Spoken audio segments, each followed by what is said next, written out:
고유목적 사업 준비금 처리 방식에 따라서 각각 다르게 하는 방법들 같이 한번 더 보겠습니다.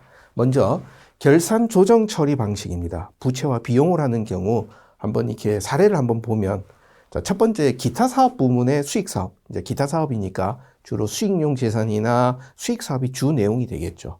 자, 그런 경우에 기타 사업 부분에서 100만 원의 수익이 발생이 돼서 전액을 고유목적 사업 준비금을 설정한다. 그러면은 고유목적 사업 준비금 부채로 잡고, 그리고 전입액이라는 비용 차변에 그대로 잡아주게 되죠.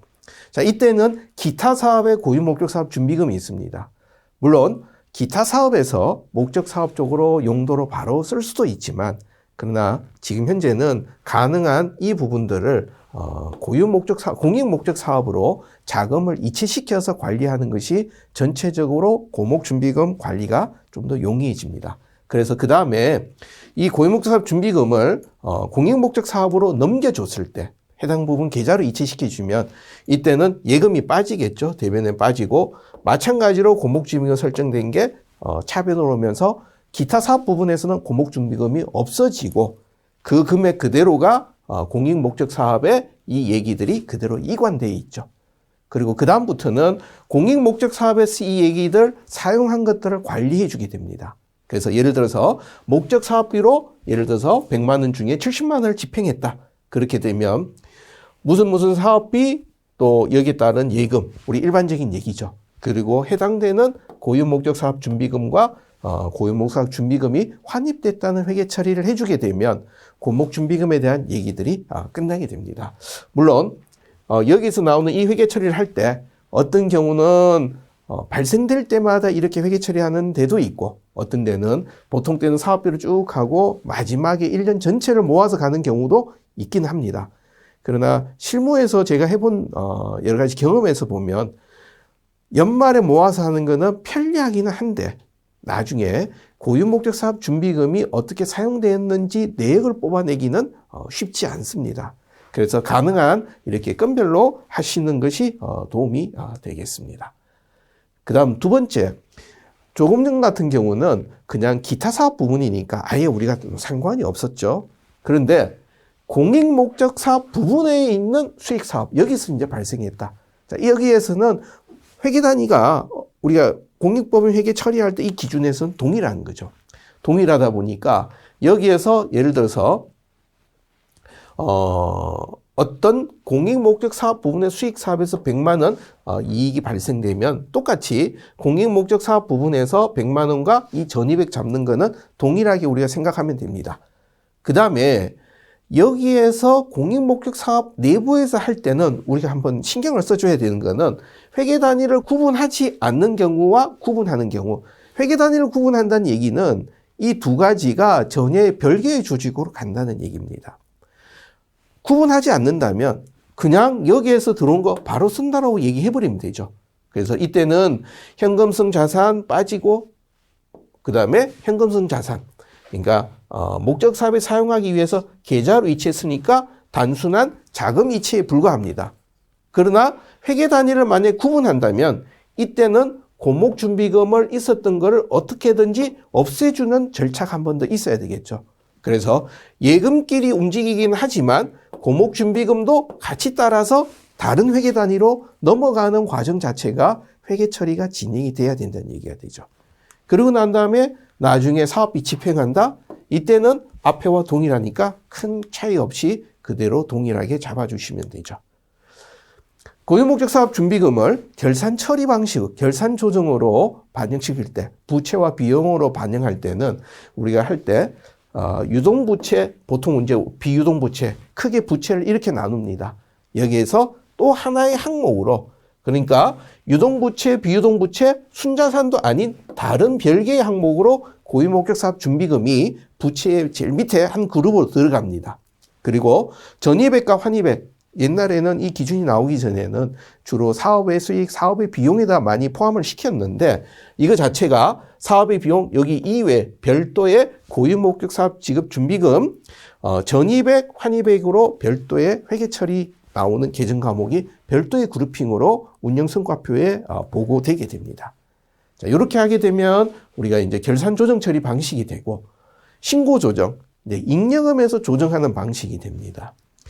회계연도 말까지는 아직 우리가 총회를 하지도 않고 정기이사회에서 하지도 않기 때문에 그냥 이익금이 발생됐다는 얘기로 끝납니다. 그래서 일반적으로는 분개가 없습니다. 지금 고목준비금에 대한 잉여금 처리하는 방식은 크게 두 가지가 있습니다. 지금 일반적으로는 회계연도 말이 지나고 그 다음에 가서 잉여금을 처분하는 개념으로 전입하고 사용한 거를 환입하는 개념 하는 데도 있고, 또 단기에 적립된 거를 사용하면 바로 환입을 처리해 버리는 경우도 있습니다. 그래서 일단은 그렇지만 여러분들과 같이 지금 설명드릴 때는 우리가 주식회사의 잉여금 처분하는 개념으로 먼저 한번 설명을 드리겠습니다. 이렇게 하고 그다음 결산을 승인하는 정기사원총회 아니면 이사회, 재단법인은 정기이사회 날짜가 되겠죠. 그래서 발생된 이익에 대해서 고유목적 사업에 사용하기로 별도로 준비금으로 적립하자, 이런 결론을 내렸다 하면은 미처분 잉여금이 빠지고 그만큼이 고유목적 사업 준비금으로 대체가 되는 개념이죠. 그러니까 보통 순자산 안에서 이것 자체가 변동, 재분류되는 역할에 해당되는 개념이 됩니다.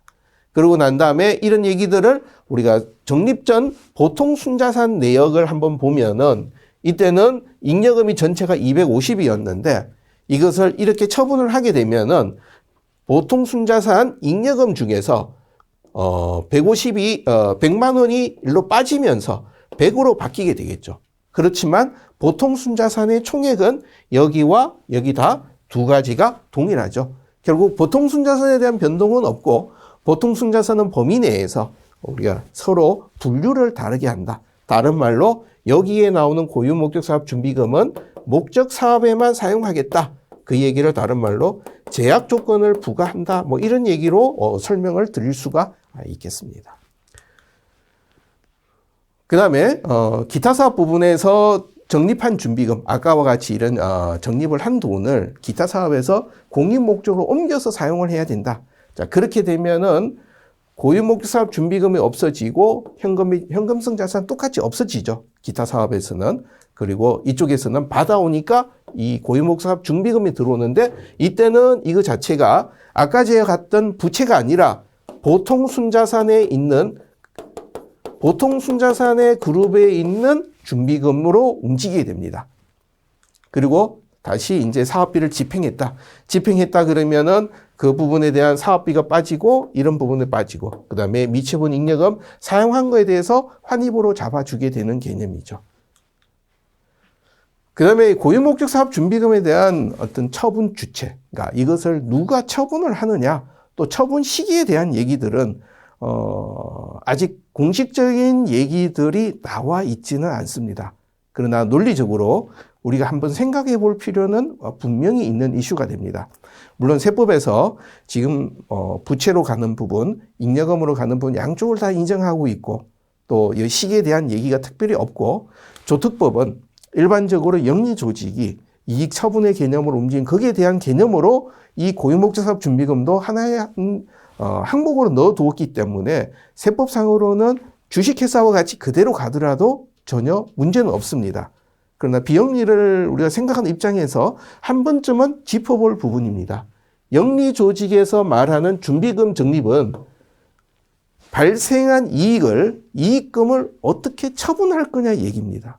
그 얘기는 다른 말로 이 이익 배당은 주주총회인데 이익 배당을 할 거냐, 다른 용도로 쓸 거냐 하는 것들은 오로지 기업의 자본주인 주주의 권한입니다. 지분근자, 자본주인 주주의 권한이기 때문에 이익 처분은 한 해 동안 이익이 나와서 이 돈을 배당으로 인출해 갈 건지 아니면 다시 자본금으로 증자로 늘릴 건지 아니면 자본금은 아닌데 그 돈을 가지고 우리가 다른 용도로 쓸 수 있는 어떤 그 용도로 사용을 제한하겠다?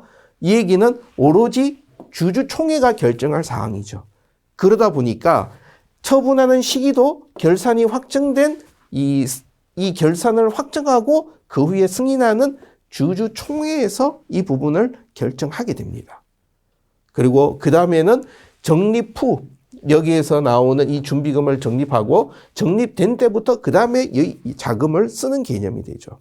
자, 그러면 여기서 우리가 발생되는 하나의 문제점이 나옵니다. 기업에서 말하는 준비금 적립은 발생된 이익을 어떻게 사용할 거냐라는 전제로서 이 얘기들을 진행했기 때문에 이익이 발생되어야만 사용한다는 얘기죠. 그럼 다른 말로 예를 들어서 원래 우리가 정기예금 이자로 1억을 받았다 하더라도 1월 달에 받은 1억을 무조건 들고 있다가 내년 정기이사회 또 정기사원총회에서 이익 처분 개념으로 뭔가 회의를 해야만 그 이후에 쓸 수 있다는 문제점이 지금 여기 나오는 거죠. 단기에는 사용이 불가하다. 예를 들어서 어떤 조직이 처음에 법인 설립을 기본재산으로 100억짜리 정기예금 들었다가 연초에 들어서 6개월 뒤에 이자가 나왔습니다.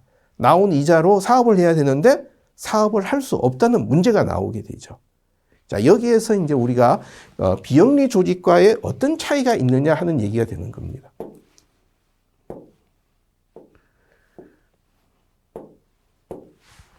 비영리 조직. 영리 조직은 지분권자가 있기 때문에 이익 배당의 개념이 들어갑니다. 그러나 비영리 조직은 이익 배당의 개념이 없죠. 지분권자가 없기 때문에. 그러다 보니까 사원총회나 정기이사회에는 지분에 대한 사용 용도를 처분하는 개념이 아니라 결산을 승인하는 개념이죠. 의미가 좀 다른 개념이 됩니다. 사원이라든지 이사들이 상임이사 또 경영진에게 경영을 위임시켜 놓고 운영한 거에 대해서 거기에 총회에서 결산을 승인한 개념이다 보니까 두 가지가 의미가 다릅니다. 그러다 보니까 처분 시기 법인세법에서 나오는 준비금 손입 산입 규정 영리조직 중심의 거를 우리가 여기에다 그냥 들어갈 거냐 하는 얘기죠. 그래서 잉여금을 준비금, 적립금, 적립을 일시적 제약 조건을 부과하는 것이다. 자, 예를 들어서 이렇게 생각해 봅시다. 비영리 조직에서 어떻게 쓰기 힘든 거를 제약 조건을 풀어서 마음 놓고 쓴다? 그것은 정기이사회나 사원총회 허가를 받아야 되겠죠. 그러나 그게 아니라 이 운영하고 있는 사무국이라든지 상임이사, 경영진에서 우리가 여유가 아무 제약 조건이 없었던 이익여금, 수익을 어떤 용도로 쓰겠다고 제약 조건을 부과하는 것은 그거 자체는 사업 계획에 따라 자금을 재무 구조를 더 건강하게 만들어주는 부분이기 때문에 이 제약 조건을 부과하는 것 자체는 경영진의 의사결정 권한 안으로 볼 수 있다는 얘기입니다. 그래서 일시적 제약 조건은 기부자의 경영 의도, 누군가가 기부했던 사람 그 의도대로 쓸 수 있도록 조정해 주는 거라면 이 고유목적 사업 준비금을 이익 처분으로 가는 개념에 대해서는 조금 더 우리가 더 고민할 필요가 분명히 있는 이슈라고 보입니다. 자, 그 다음 항목 순자산에 대한 얘기입니다. 순자산에 대한 얘기. 기업은 주식회사는 자본이라 그러죠. 에쿼티, 지분이라는 개념입니다. 그러나 비영리에서는 net asset, 순자산. 자, 이것은 자산 총액에서 부채 총액을 차감한 거죠. 그러니까 단순하게 누구 거의 지분권, 누구 거에 속한 거, 권리가 있다는 얘기가 아니라 우리 조직, 비영리 조직이 가지고 있는 총자산에서 단순하게 부채를 차감한 차이 금액에 불과하다. 아무런 의미가 없다는 얘기예요. 자산과 부채의 차이 개념이다. 그런 개념으로 봐서 기본 순자산과 그 다음에 순자산 조정, 보통 순자산 이 세 가지 계정으로 구분합니다. 그룹핑을. 그래서 기본 순자산은 기본적으로 사용이나 처분에 영구적인 제약이 있는 순자산입니다. 영구적인 제약이 있는 순자산이라는 얘기는 법령, 정관 등에 의해서 사용이나 처분할 때 주무관청의 승인을 반드시 얻어야 된다. 그러니까 이 얘기는 함부로 못 쓴다는 얘기죠. 그러면은 자, 여기에서 법령 정관에 따라 주무관청의 승인을 받아서 가다 보니까 이 경우는 지금 공익법인 회계 기준에서는 기본재산을 출연받는 경우에는 순자산 증가로 바로 표시합니다. 그러니까 예를 들어서 어떤 사람이 특히 이제 공익법인들이 이제 여기에 해당이 됩니다. 공익법인법에 따른 공익법인. 자, 그 경우는 후원을 받으면 기본재산으로 들어가야 됩니다. 자, 어떤 사람이 부동산 아니면 어떤 사람이 50억을 기부했다. 그렇게 되면 그 자체는 법인의 기본 재산을 늘려주는 부분이니까 그것이 출연 후원금일지라도 기본 순자산의 증가로 바로 표시하게 됩니다. 기부금이 아니라. 이게 이제 우리가 하면서 일반적인 경우와 좀 다르게 됩니다. 그러다 보니까 이렇게 가면은 운영성과표에 나와 있는 사업수익에 나온 수익 금액과 기부금 영수증 발급한 금액, 출연자산 보고하는 금액이 다르게 되죠. 그래서 결산 공시할 때 기본 재산으로 들어간 금액들을 따로 내는 이유가 지금 이런 이유 때문에 나온 부분입니다. 그다음에 순자산 조정, 순자산 가감 성격의 평가 차이 항목들. 그래서 매도 가능 증권 평가 손익이라든지 유형자산 재평가이익 등이 여기에 해당이 됩니다. 보통 순자산, 기본 순자산, 순자산 조정에 해당되지 않는 것들. 그래서 여기에는 일반적인 경영 활동 결과에 따른 차이들의 모집, 집합체, 잉여금과 별도의 의미를 부여해서 우리가 별도로 적립하는 적립금 아니면 준비금 이런 얘기들로 구분해서 나눌 수가 있게 됩니다. 자, 그 얘기는 자 다시 보면 잉여금과 적립금은 동일하게 사용의 처분의 제약이 여기는 있지만 여기는 제약이 없다는 얘기죠. 단체가 결정해서 쓸 수 있다? 그렇다 그러면 잉여금과 적립금 부분은 내부적으로 이것은 아무런 제약이 없다. 무제약이고 여기는 우리가 적립금을 설정할 때 있는 거니까 일시적으로 제약이 있다. 이런 얘기로 우리가 생각할 수 있는 부분이 되죠.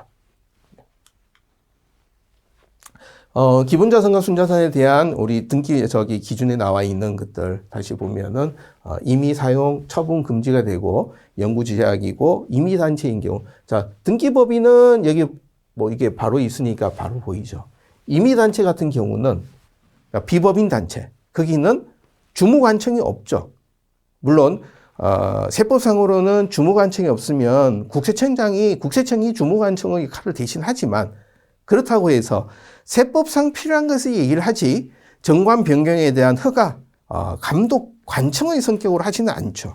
그러다 보니까 여기에서는 기본재산은 실질적으로 사용이나 제한에 대한 영구적 제한, 여기는 정관이라든지 총회 결의로 우리는 이 건물 이것은 쓰지 않고 기금으로 아니면 어떤 사업으로 아니면 우리가 있는 한 이건 뭐 이런 용도 자, 이렇게 해서 함부로 쓰는 게 아니라 반드시 정관이라든지 총회 결의에 따라서 처분이 가능하다 할 때는 똑같이 기본재산으로 볼 수가 있습니다. 예. 순자산 조정은 우리가 얘기하는 자본 조정과 유사한 개념으로 우리가 이해하시면 되겠습니다. 자, 그 다음에 이제 요거는 이제 현장에서 우리가 갖고 있는 재산을 가지고 자, 처음에 법인이 설립됐습니다. 이 설립된 법인이 또 다른 기타 사업 이제 우리가 그냥 돈이 들어온 걸 가지고 기부받은 걸 갖고 바로 수익 사업이 아니라 그 목적 사업에 바로 써버리면 이런 고민할 필요는 없어요. 그러나 그러지 않고 기본 자산인 예금 30억 원으로 기타 사업인 임대용으로 투입한다. 다른 말로 그동안에는 우리가 그냥 정기금 이자 갖고 우리가 이자를 갖고 어떤 사업비로 썼는데 이 돈을 별도로 부동산을 구입해서 나오는 임대 수익으로 사업을 하자. 그렇게 되면 임대 사업 분야라는 새로운 기타 사업 분야가 회계 단위가 생성이 되게 돼요. 자, 이럴 때 하나는 방식이 내부 거래냐 아니면 회계 단위에서 이것을 제거하는 방식 두 가지 방식들로 이것을 생각해 볼 수가 있습니다. 하나는 자금을 보내는 회계 단위에서는 자, 예금이 빠지고 그 금액이 여기 나오는 것 같이 수익사업 투자금이라는 내부 대조 계정을 만드는 방식입니다. 그러면은 자금을 보냈기 때문에 받은 쪽은 예금이 들어오고 똑같은 얘기의 대조 계정으로 수익사업 기금이라고 하는 거. 지금 노란색으로 칠해진 이 얘기가 두 가지 계정이 서로 대조되는 계정이죠. 나중에 이게 통합되면 이 두 가지 계정은 없어져야 된다는 얘기가 됩니다. 그래서 이렇게 얘기를 잡아서 내부 거래를 하게 되면 자, 이 방법에서 좋은 점은 복수의 회계 단위가 관리하기가 용이합니다. 그러니까 우리가 단순하게 공익 목적 사업 회계 단위 하나, 기타 사업 하나 이럴 때는 이게 크게 차이가 뭐 도움되지는 않습니다. 그러나 단체들 입장에서 가서 보면 이 공익 목적 사업 안에서도 여러 가지 회계 단위를 나누고 기타 사업에도 여러 가지 회계 단위를 나눈 경우가 있습니다. 그래서 결국 그 목적 따라 회계 단위가 나누어져서 관리될 때는 이 부분에 대한 의미는 필요한 얘기가 됩니다. 회계 단위에서 이것 자체를 제거하는 방식. 자, 이때는 자금을 보내는 쪽에서는 보통 예금 나가죠. 그냥 이 단체가 갖고 있었던 기본 재산, 기본 순자산을 그냥 차감시켜 버립니다. 우리 아까 이제 고목준비금 막 이렇게 이관하는 개념으로 여기 차감시키고 이것이 그냥 이쪽으로 이관됐다는 개념으로 그냥 가버리죠. 자, 이렇게 가면은 통합할 때는 여기서 나오는 얘기는 없어요. 통합할 때 문제는 없으니까 이거는 간편하다. 그런데 나중에 가서 보면은 자, 지금 여기에서 기본 순자산이 30억이 어디 회계 단위에서 왔는지를 나중에 알 수가 없게 돼요. 그러니까 앞에서 말씀드린 것 같이 회계 단위가 두 개만 딱 돼 있다면 고민할 필요가 없는데 회계 단위가 여러 개로 만들어진다 그러면은 그때는 관리가 다른 얘기입니다. 지금 제가 여기서 말씀드린 것은 세법에서 이것을 요구하는 것도 아니고 우리 공익법 회계 기준에서도 이렇게 하라고 요구하는 건 아닙니다. 그러나 현장에서 단체가 사업을 다양하게 해나갈 때는 이런 부분까지 우리가 생각해 볼 수 있어야 좀 더 적용이 원활해질 거로 보입니다. 그 다음에 이제 순자산으로 있는 것 중에 적립금, 준비금으로 적립한 거를 사용했을 때 회계 처리하는 방법은 우리 두 가지 생각할 수 있죠. 실제 이 두 가지가 현장에서 다 나옵니다. 비용 발생과 순자산 분류 변동. 자, 여기는 사업비를 썼습니다. 장학금으로. 썼기 때문에 무슨 장학 사업비 비용으로 잡아두고 그리고 동일한 금액을 장학 적립금을 없애주고 순자산으로 다시 잉여금으로 돌려주는 거죠. 자, 그 얘기는 뭐냐면 이만큼 재원이 있었는데 이제 우리 다 용도대로 썼다라고 하는 얘기죠. 자, 이렇게 얘기되는 얘기 들어가는 거 반해서 여기에서는 장학금 없어지는데 그냥 장학 적립금이라고 순자산을 바로 빼버린 거예요. 자, 이때는 없는 얘기가 지금 이게 없죠. 이게 안 나타납니다. 이런 부분들이. 자, 이렇게 됐을 때 이제 우리가 생각해서 보는 거는 이 방식으로 갔을 때는 단기의 활동 내역이 운영 성과표에 반영이 되죠. 장학 사업비로. 그리고 부과된 제약 조건이 풀렸다. 그래서 보통 순자산으로 다시 재분류됐다는 게 설명이 되니까 이 결산서를 보는 사람 입장에서는 어떤 일이 있었다 이걸 알 수가 있습니다. 근데 이 방식으로 가게 되면 순자산을 직접 감소시켰습니다. 그러다 보니까 손익에 반영이 없죠. 운영성과표에 표시가 안 납니다. 그렇다 그러면 장학사업비로 어떻게 쓰여졌느냐는 이 얘기를 물론 장학 적립금이 감소된 걸 보는데 이게 왜 감소됐는가를 또 다시 다 들어가 봐야 되죠. 그래서 활동 내역을 운영성과표의 다른 개념이 용어가 활동보고서라고 하는 것도 같이 나온 얘기죠. 영어로 액티비티 리포트라고는 용어도 같이 씁니다. 우리나라에는 운영성과표라는 얘기로 나와 있는 얘기죠. 이 얘기는 단식 부기 관점에서 그냥 어디서 지출했다 이런 관점으로 주로 썼던 상황입니다. 그래서 이런 부분도 순자산 쪽에서 회계 처리할 때 우리가 좀 개념 잡아야 될 부분입니다. 저는 제가 이제 비영리를 해보니까 비영리를 하면서 영리하고 무슨 차이인가? 그러니까 순자산에 대한 회계 처리를 정확하게 이해하는 것이 영리회계의 가장 큰 차이다. 영리회계에서는 자본잉여금, 이익잉여금 크게 우리가 복잡하지는 않습니다. 비영리 쪽에서는 결국 들어온 재원 중에 자본주가 없는데 가지고 있는 재산에 이것을 어떤 용도로 제약이 있냐 없냐 이런 용도에 대한 관리 관점이 결국 수탁 책임에 대한 관리가 더 크기 때문에 나오는 얘기라고 보입니다.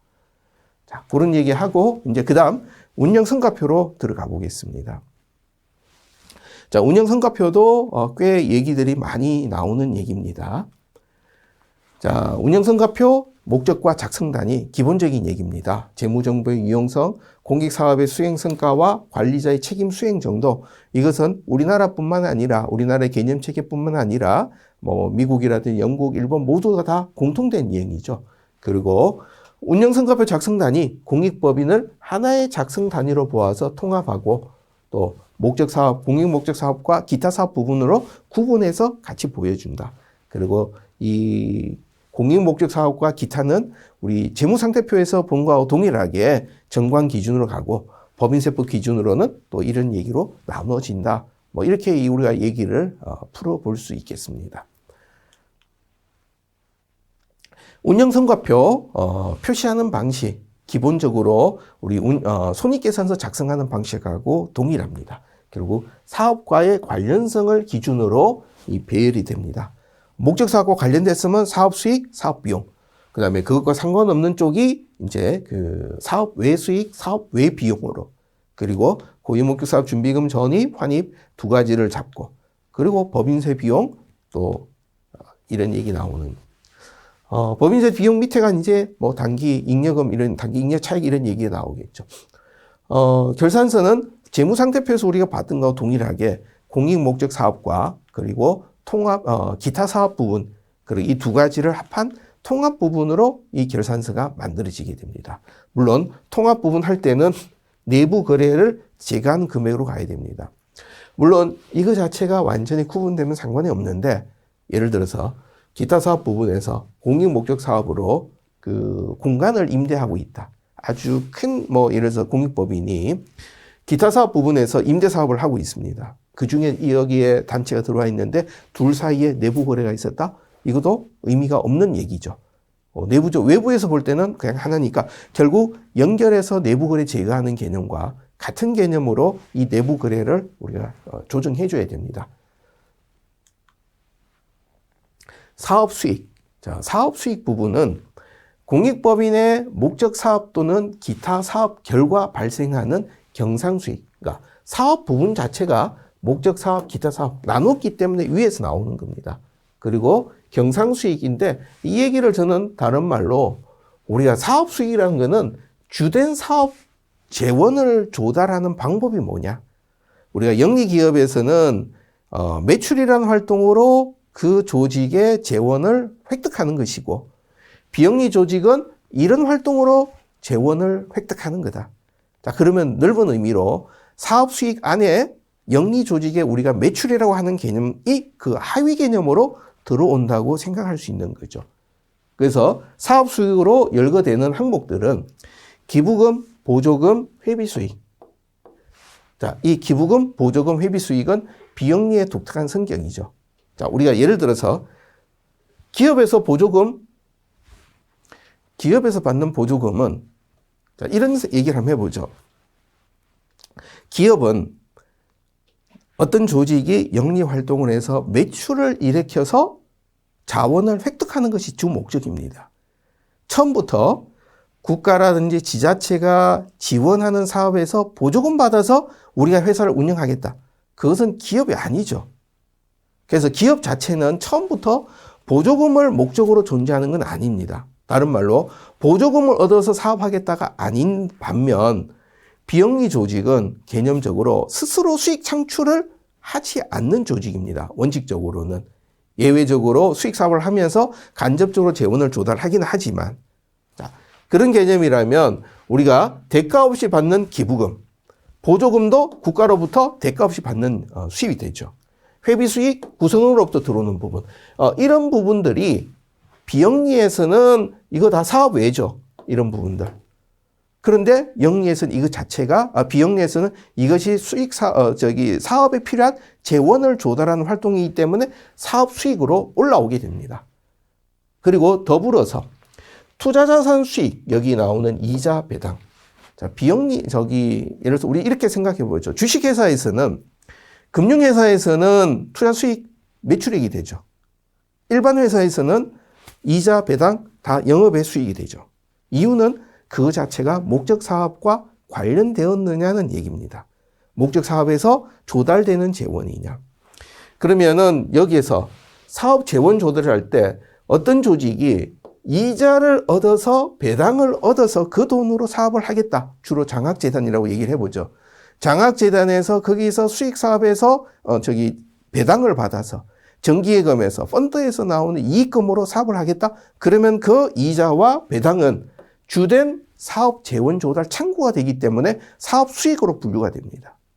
마찬가지로 매출액, 이런 매출 활동을 하면서 매출에서 나오는 결과의 것들이 주된 사업 재원 조달이라면 그것도 사업 수익으로 분류가 됩니다. 그래서 이것이 주된 사업 재원이면 사업 수익이고 그러지 않으면 밑에 있는 우리 사업 외 수익으로 바뀌어버리게 되죠. 그래서 동일한 이자지만 공익법인은 사업 수익과 사업의 수익 양쪽으로 다 나올 수가 있게 됩니다. 예. 그리고 기타 사업에 대한 수익은 운영성과표의 본문 또는 주석으로 이 내용들을 표시할 수가 있습니다. 사업 수익 중에 이 개념적인 얘기 또 한 번 더 정리 한번 할 필요가 있습니다.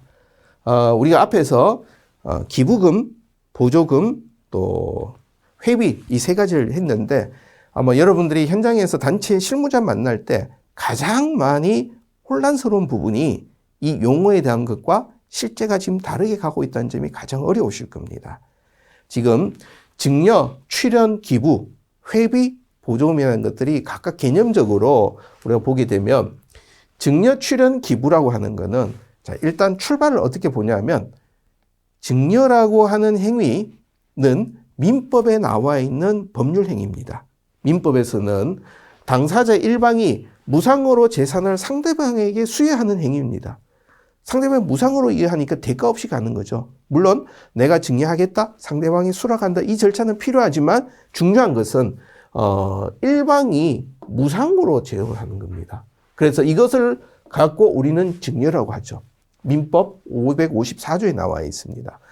그러다 보니까 우리가 누군가로부터 재산을 받으면 이건 증여가 되고 이 받은 증여가 대해서 증여세법에서 증여세를 과세합니다.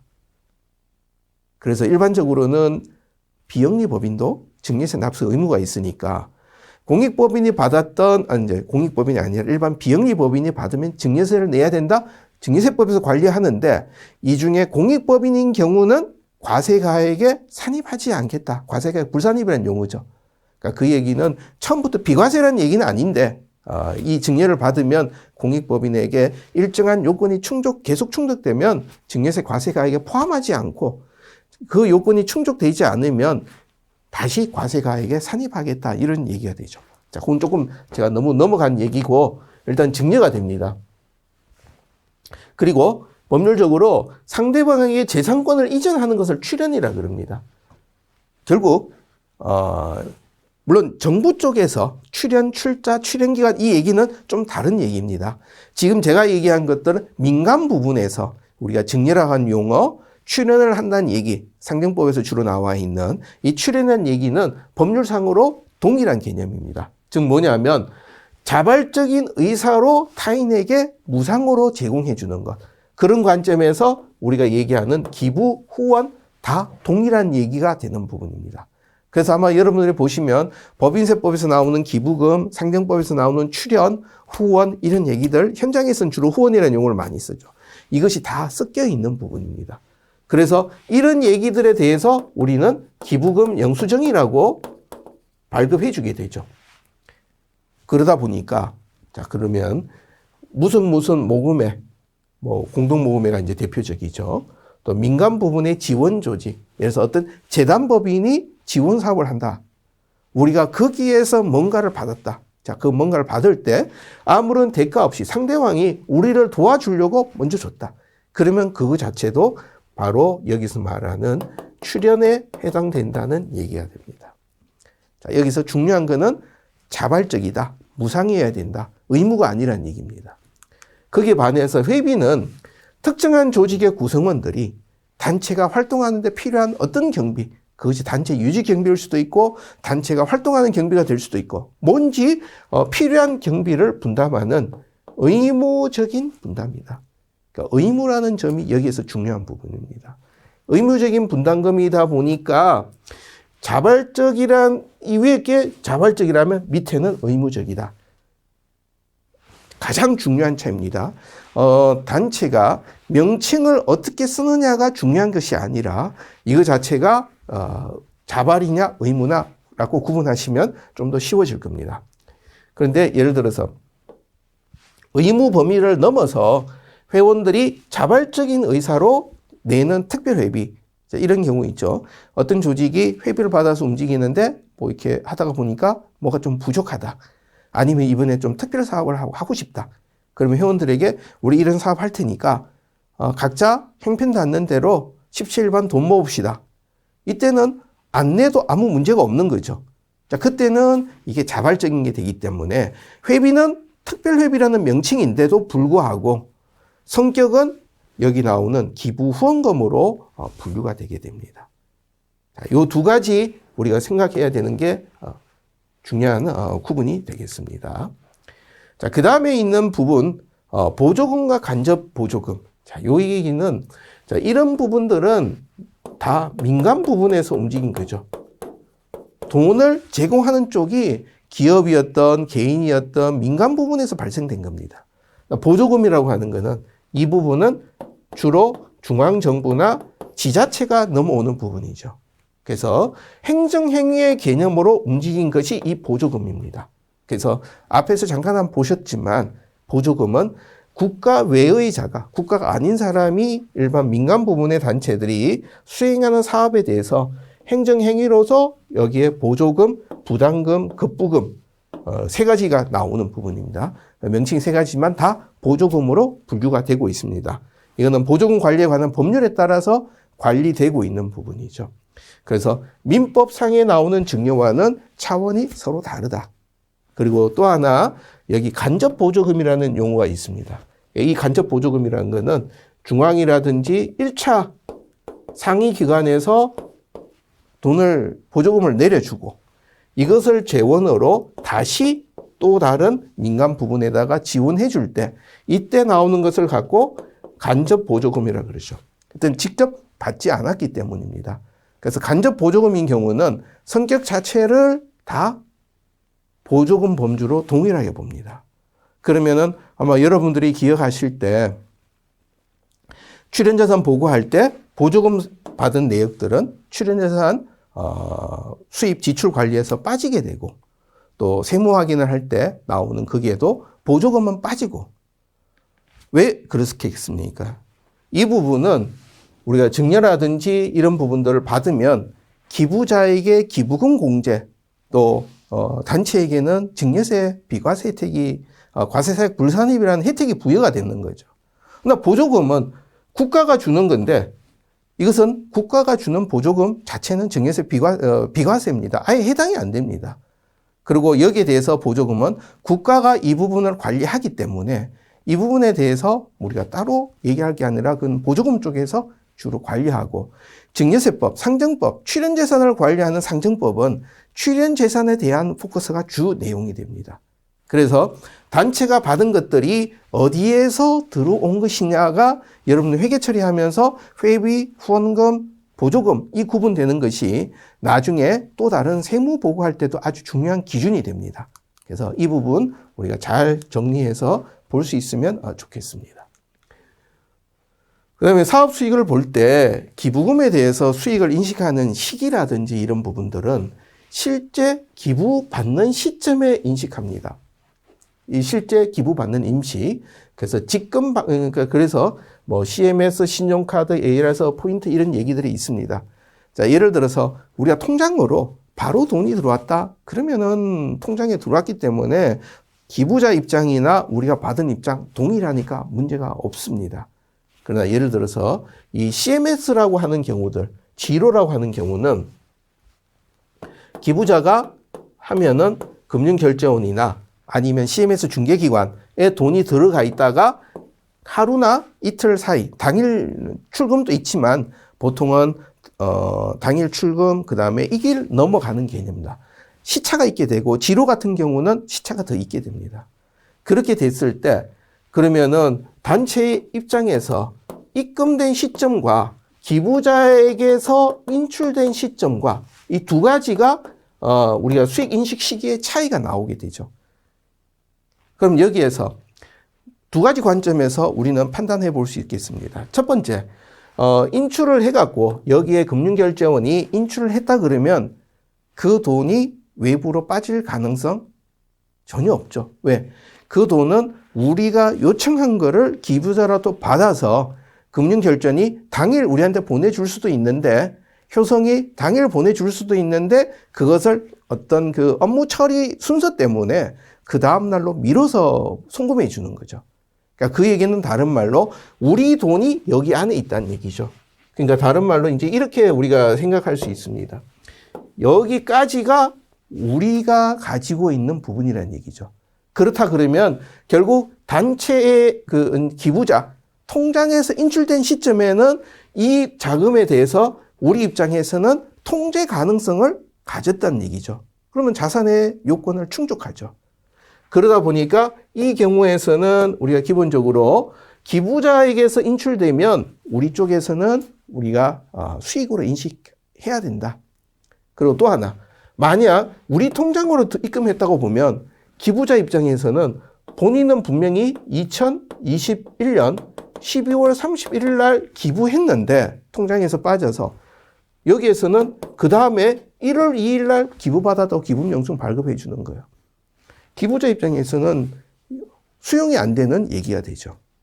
그래서 이 부분도 설명이 안 되는 부분입니다.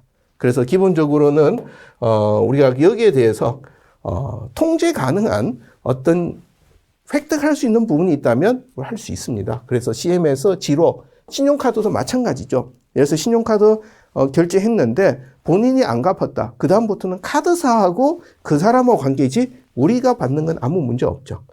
근데 이제 ARS라든지 이런 부분들은 조금 차이가 있습니다. 그래서 이거는 피지사라고 보통 얘기를 하죠. 피지사와 직금 대행을 하는 계약 내용에 따라서 만약에 들어오면 바로 이건 우리한테 온다 이런 얘기라면 상관없는데 그러지 않고 피지사나 아니면 카드사나 ARS 하는 통신사 또 포인트 하는 이쪽에서 기부자로부터 돈을 받았을 때만 우리한테 전달해 준다. 이런 얘기라면 단순하게 그 기부 약정 ARS 뚜뚜뚜 눌렀다고 해서 우리에게 기부금이 들어왔다고 볼 수는 없는 부분인 거죠.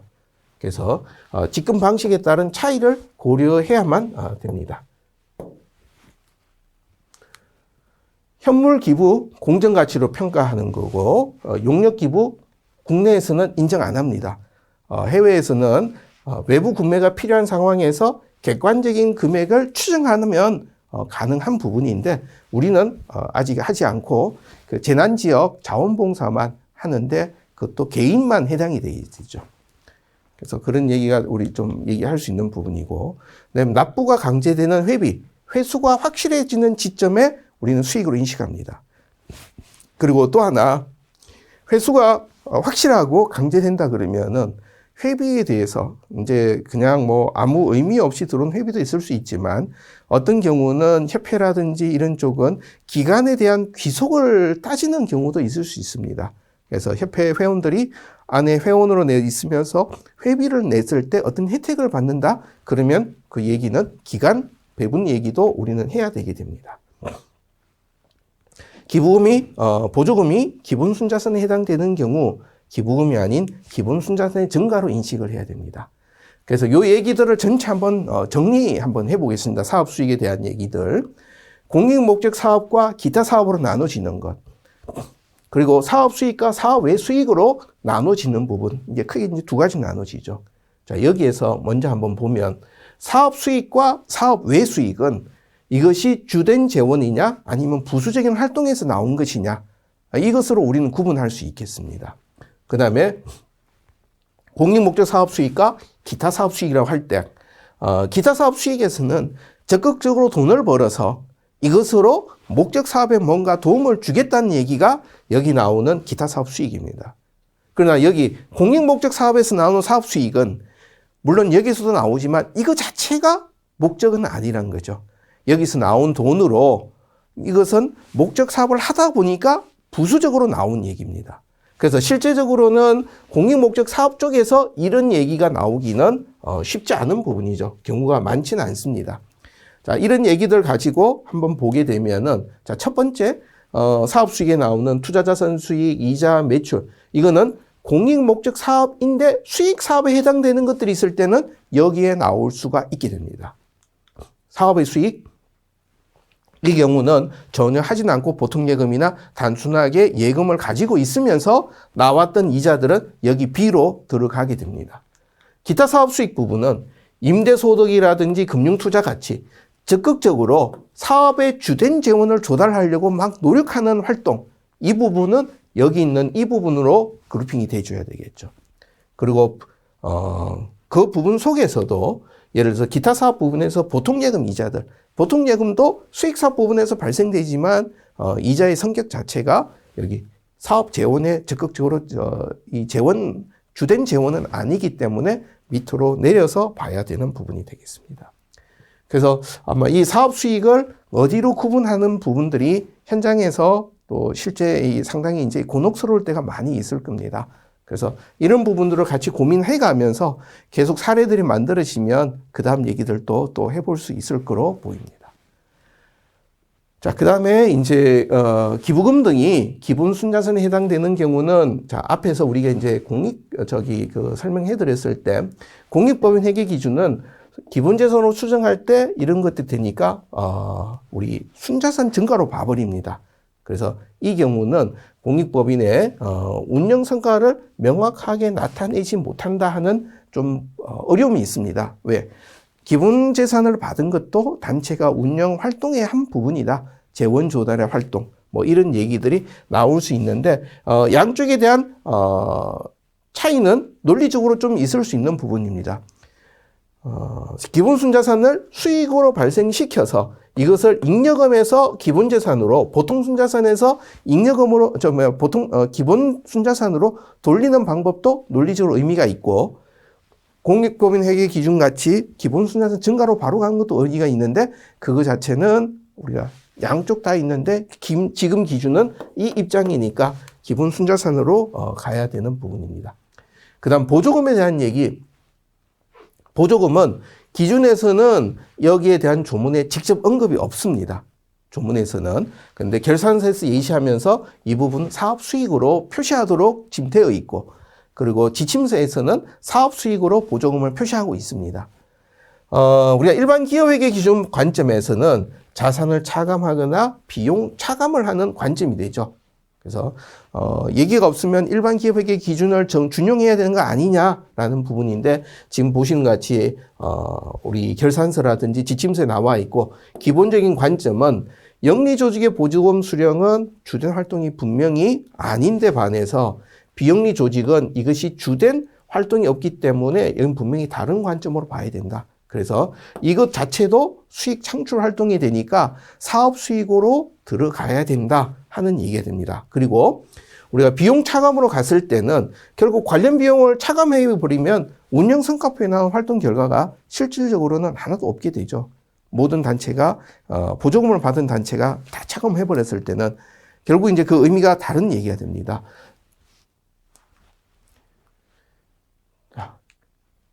예. 그 다음에 이제, 시간이 또 꽤 지나서, 요 부분 하는 거는 잠시 쉬었다가 또 말씀드려야 되겠습니다. 여기도, 내용이 좀 깊이 들어가는 부분입니다. 예. 잠시 쉬었다가 또 진행하겠습니다.